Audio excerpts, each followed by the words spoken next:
Well, howdy, howdy, howdy. Nearly senior citizen here. Greetings, boys, girls, and all of our non-binary friends, and welcome to this, a brand new day. Remember, no matter who you are valid.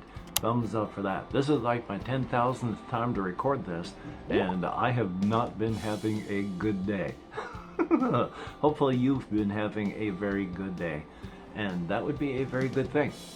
It was gray and rainy yesterday. It is gray and rainy today, and I'm going to be heading to the library here very soon to get some printing done of some solo RPG stuff. Very, very cool. And that'll be a good thing. I'll have lots more stuff that I don't have in notebooks, because I got a stack of paper this big already up on one of my shelves of solo RPG stuff that's not in notebooks. Now I'm going to have even more. Thumbs up for that. I have just been surviving. I have been trying to do things. I have been playing a little bit of some computer games, and that's good. I haven't really done any solo pencil and paper or even online stuff, and that makes me sad. One of the things that I do want to do, but I don't really know how to make it all that interesting, is I have an issue with things like this. I want to play this for the channel. There are no PDFs for things like this. If I want to play this for the channel, I gotta play it analog, which means I gotta, make a decision on a page, and then turn to that page, and then hold it up to the camera, and read it, and then pull it back and away. Which means I'd have to have the camera on me, and then a camera on the dice and the character sheet. I'm printing out the character sheet. So, at least there's that. So hopefully I'll be able to do stuff like that. I need to pick up some parts and pieces so that I can dangle like my PlayStation camera a little bit better. Hopefully get a little bit closer so I can do that. So I can actually dangle my tablet safely and well, so I can record using that. So I can do the solo RPG things and have it actually be somewhat interesting, because I'm going to be having the PDFs more on the screen, which means I need to buy more of some things like D100 Dungeon in PDF form, but we shall see. As well as picking up expansions for like Tin Helm and playmats. Well, not expansions for Iron Helm. And then the playmats for like Iron Helm and Tin Helm. That was really difficult to say. My apologies. I mean, it was hard to force the words out. So it has just been awful outside. It has been, it's stuck inside cracker boxes here. I've been playing computer games and trying to get things together. Not a whole lot of exciting things happening. But as a quick shout out thing, check out C4's channel. Again, I keep shouting him out, but hey, lots of good stuff he does.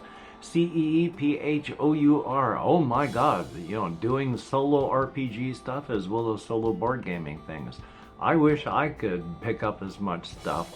I wish I had the energy to go and do as many videos on this stuff. I hate the whole ADHD, depression, and being neurospicy, along with the dysfunction issues because of the ADHD.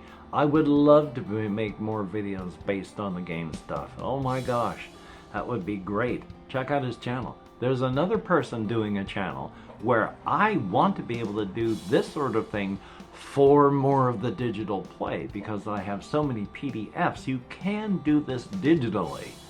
And on Canva, C-A-N-V-A, apparently you can do a whole lot of drawing as well as other things, and you can draw out like character sheets. Hey, some of these things, draw out the character sheet using Canva. That's been a lot of problems, because some of these games I've been wanting to do, but I don't know how to make form-fillable PDF sheets. Because, hey, if I could make up my own PDF character sheet for whatever game, so that I could fill it in on the screen and then flick, flick, flick between the other digital things, that would be awesome. Show you all digitally, play it all digitally, but the things that are analog, I still want to show you analog, especially with stuff like the Mike Lambo books, and there's other solo game books like the wargaming solo game stuff. Show you all that stuff, as well as play these things for myself.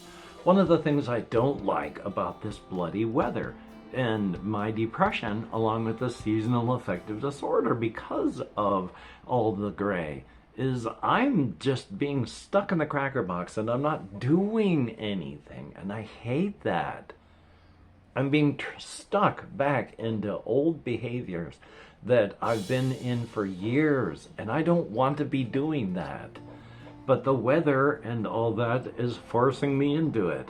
I can't go out and do exciting things. It's raining and wet and slick and awful out there. So there's not a lot of outside stuff I can do. I have to stay inside and do inside stuff. A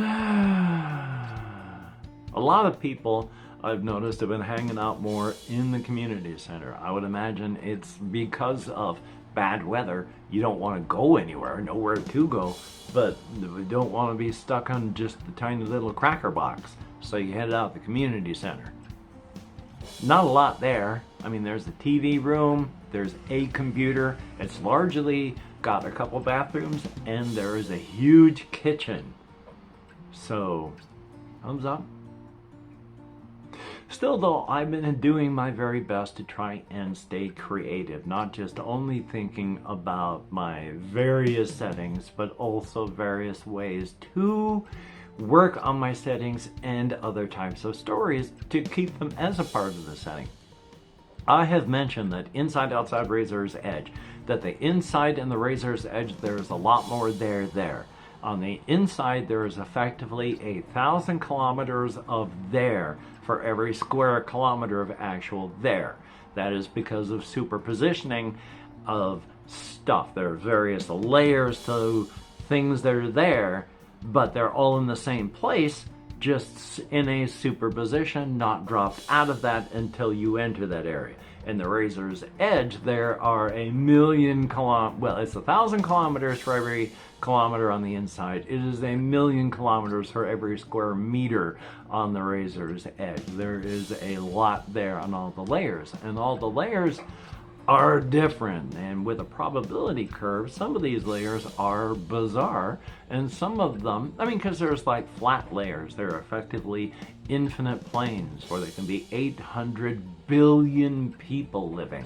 And then there's others, like where Senator Jane Claren, their layer on the Razor's Edge appears to be a planet, and it is effectively a planet. Nothing past the planet, and there is a natural dampening of people's abilities to use the glamours to travel. So they are effectively on a planet, and they think they're just on a planet, and that this is the universe. No idea that they're just in a layer on the Razor's Edge. But there's a lot of that. And so I have mentioned the one cosmic horror story where the actual event is something that's just boom, a nanosecond, and everyone on Earth would feel like this base boom, and that's the event, that 1 nanosecond thing. But don't just make it local. This thing is something that is a field that would affect about 3/4 of the Milky Way galaxy and a large portion of stuff going out in that direction. We're here, we're caught in the edge, it goes primarily that way. But this is an event that in about 150 years, there's no more human race, and what is left on the planet is unrecognizable life. And it would be a series of stories from people waking up at the boom to the very, very end. And it appears to be our Earth, but is just a layer with a dampening of people's abilities to use glamours. Glamours are a natural part of the universe. You can affect people's abilities to use the glamours, but you can't actually affect the glamours themselves. It's like a light source and a human being. Light is an intrinsic part of what's going on in our universe, but you can affect people's abilities to see light in a million ways. You could paint over the light bulb. You could put a piece of paper over the light bulb. You could stab someone's eyes out and they wouldn't see the light anymore. You can just cover their eyes. You can give them a drug that would blind them. There are so many ways to affect just how people see light. So yeah, while you cannot stop the ability to use glamours in this setting, you can affect people's abilities to interact with those glamours, certainly. Thumbs up for that. And of course, still working on all of my cryptid type characters and the world that they live in and the horrors that they have to deal with, how terrible and wonderful they are. I say terrible because of course they are monsters, but relative to them, no, they're not. I mean, yes, though their view of humanity is, we would call it not good, but from them it is largely, except for a very small subset of cryptids that are of that archetype, their main view of humanity is neutral to neutral positive, and then going up from there. Their main view, when they think about us at all, would be like, oh yeah, kittens, and then on to something else. There's a subset of cryptids that hate, but that is their archetype. So they just live amongst us in a fashion, because after all, they are made of cryptid energy and cryptid matter. We are made of normal matter, normal energy. Our reality has a handshake protocol and expects a certain type of handshake back. Cryptid energy is not that. And so our reality does not interact with their reality. Their reality interacts with ours because their handshake accepts ours. Ours does not accept theirs. They can interact with us. We can't interact with them. They may look upon us as neutral positive, but there are the cryptids like Polly who looks upon us as neutral positive. And she has human friends that she goes out and does stuff with. She has a neutral positive view of humanity. She loves to dress up in her punk slash emo slash goth stuff. And she still eats 4 human beings every single month. Almost 50 people a year. I love Polly. She's a monster and needs to be killed with fire.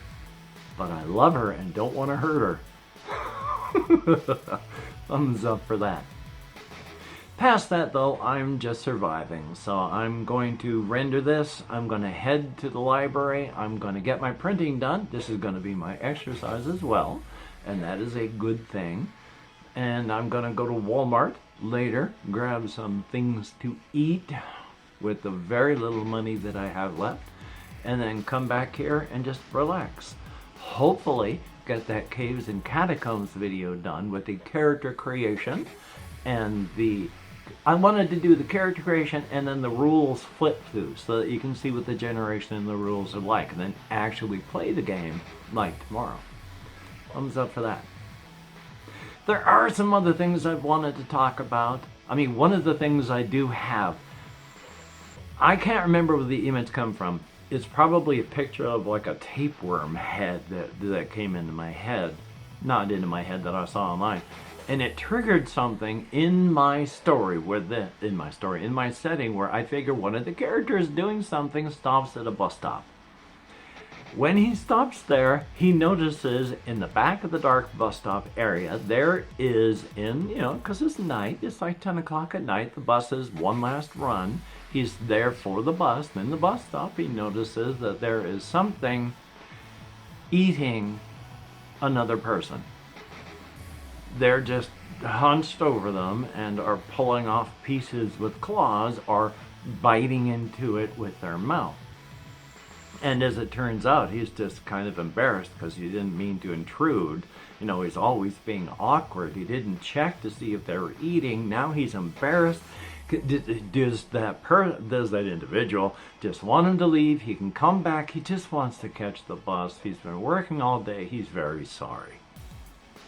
So as it turns out, even though the creature in the bus stop area would have eaten him had it been the situation's reversed, but the person that the creature is eating happened to come by first, so they're eating them.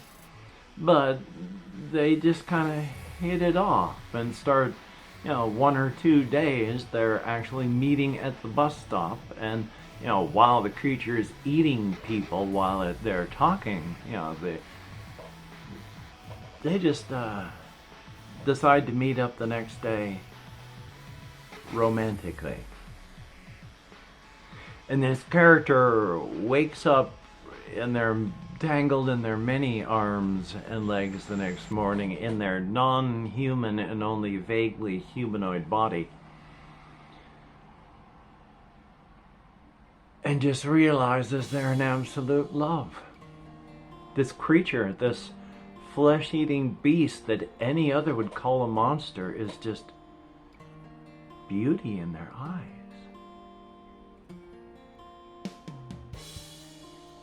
And so it's an ongoing tale of what's going on with these two as they love, romantically and physically. Because Aliko, the creature, ain't human, and only vaguely humanoid-ish. So there's a lot of weird characters and situations in my setting, and I love it because of that. Well, thank you each and every one of you that is a Patreon patron. I haven't checked my Patreon list lately. It's been a couple weeks, so I don't know how many of you there still are. Each and every one of you that still is a patron, thank you so very much. I am hoping within the next week to get the list back up here so I can thank each and every one of you properly. But until that time, you are beautiful and awesome. Thank you so much. I'm having to twist this arm from loss of function, and it hurts to try and move my arm back to where it should be. It cramps. Yay. And for everybody that has left me a comment, thank you so much. That too is appreciated. I enjoy reading the comments even if my executive function won't let me answer. Thank you so very much. And of course, on an engagement fashion, the algorithm loves it. And even though my YouTube channel is effectively dead here, thank you each and every one of you that watches. Like YouTube wise, it's dead. So thank you. I do appreciate it. And if you continue watching, I do appreciate that. I mean, I'm going to keep on going on for years and years and years, most likely. But I'll never have more of an audience than I have now. Thumbs up. Thank you. It is appreciated. So, until we meet again, you take care. Have a great day today. I will see you on the flip side, and that is indeed a very good thing. Oh, yes. That's the, now I'm, well, should I talk to y'all later.